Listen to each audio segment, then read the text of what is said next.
Bonjour à tous. Alors, j'en ai un peu marre de tous ces articles de mes couilles et de vidéos qui sortent, juste pour faire le buzz pour la fin de Windows 7.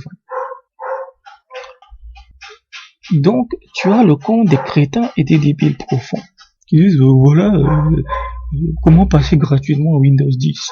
Bon, comme si les utilisateurs de Windows 7 ne pouvaient pas passer directement à Windows 10 avec des notifications constantes de Microsoft.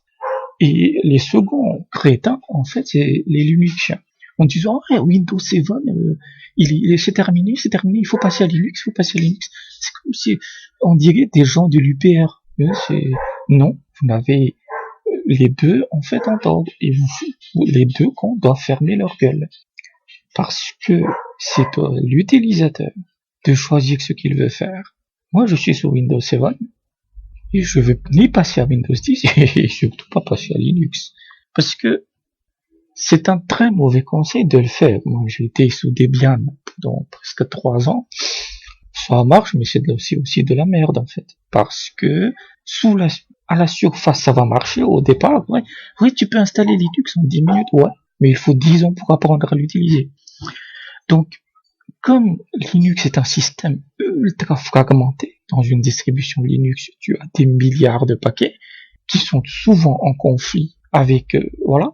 Donc, tu passes beaucoup plus de temps à configurer Linux qu'à l'utiliser.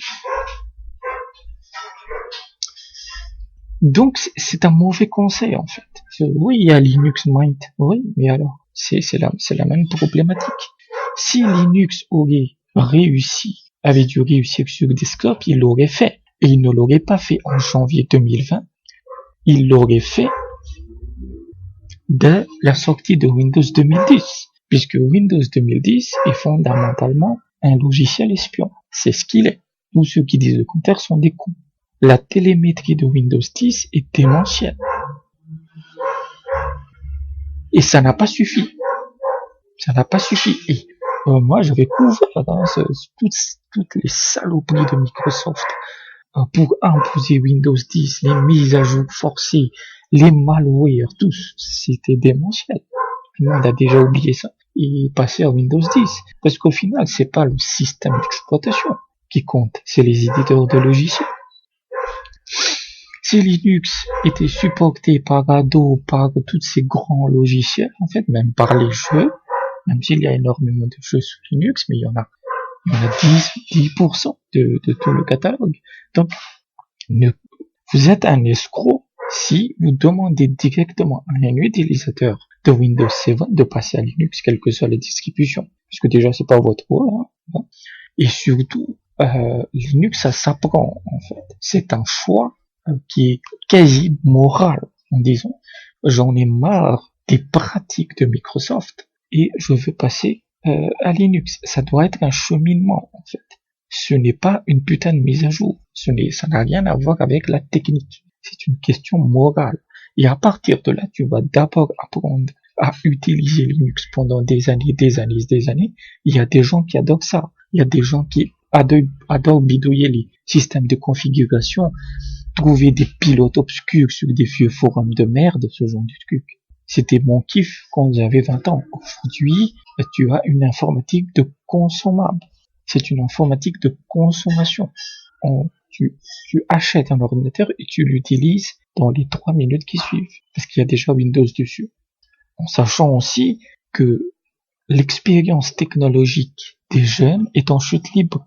Très peu de jeunes aujourd'hui pourraient monter un PC de A à Z. Il y en a, mais il y en a très peu. On n'est plus dans l'informatique de la bidouille des années 90, des années 2000 et des années 2010. On est dans l'informatique consommable de 2020.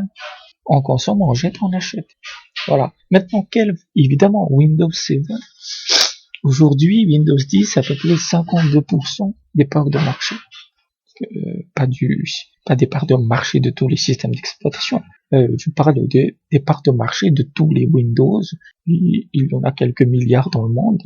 Donc on est à peu près à 58% des PC dans le monde qui sont sous Windows. Dans ces Windows 7 est à encore 31%. Donc c'est encore des centaines de millions de PC sous Windows 10. Windows 8 est à 5%, Windows 8.1, Windows 8.0 est à 2%, et Windows XP, il est encore 1,71%, c'est-à-dire entre 5 à 6 millions, peut-être 10 millions, allez, d'utilisateurs qui utilisent encore Windows XP. Et ça, c'est valable, c'est surtout justifié soit par des gouvernements qui ont des parcs informatiques et qui n'ont rien à foutre de renouveler parce qu'ils ne renouvellent pas le système, ils renouvellent un parc informatique, et acheter des milliers de licences de Windows, ça coûte énormément cher. Et voilà, il y a encore même des utilisateurs 0,4% de Windows Vista. Donc voilà, et en fait, les escrocs qui imposent Linux aux utilisateurs de Windows 7, ils n'ont jamais connu le consommateur. Un utilisateur n'a pas à être un expert pour l'utiliser. Il n'a pas à être un expert, en fait. Il faut qu'il l'utilise d'un seul coup. Plus c'est intuitif, mieux c'est. Avec de l'intuitivité, tu perds, en fait, la liberté. Mais la liberté, on l'a déjà perdue depuis très longtemps. Donc, concernant les desktops, le système d'exploitation pour les desktops, sur les 10 dernières années, j'ai regardé un peu les chiffres, vous pouvez aller sur le site, j'ai StatCounter, Windows, toutes versions confondues, c'est 80-90% de 2010 à 2020, 10 années. Linux, c'est 2%. Sur la dernière décennie, ça n'a jamais monté au-delà de 3%. Il n'y a jamais eu d'année Linux pour le desktop. Et maintenant, c'est terminé, en fait. Donc, Linux a sa place sur les serveurs, Linux est présent partout, mais pas dans l'aspect consommation. Parce que on a transformé les utilisateurs de l'informatique des bidouilleurs vers des consommateurs. Maintenant, Windows 7 est appelé à se déprécier comme ça a été le cas de Windows XP. Moi, je suis resté sous Windows XP quasiment 4 ans après la fin de la mise à jour. Combien de problèmes de sécurité j'ai eu? 0. C'est tout. Si tu utilises un très bon antivirus, et si tu fais attention à ce que tu fais sur le web, tu ne crains pas de problème, en fait.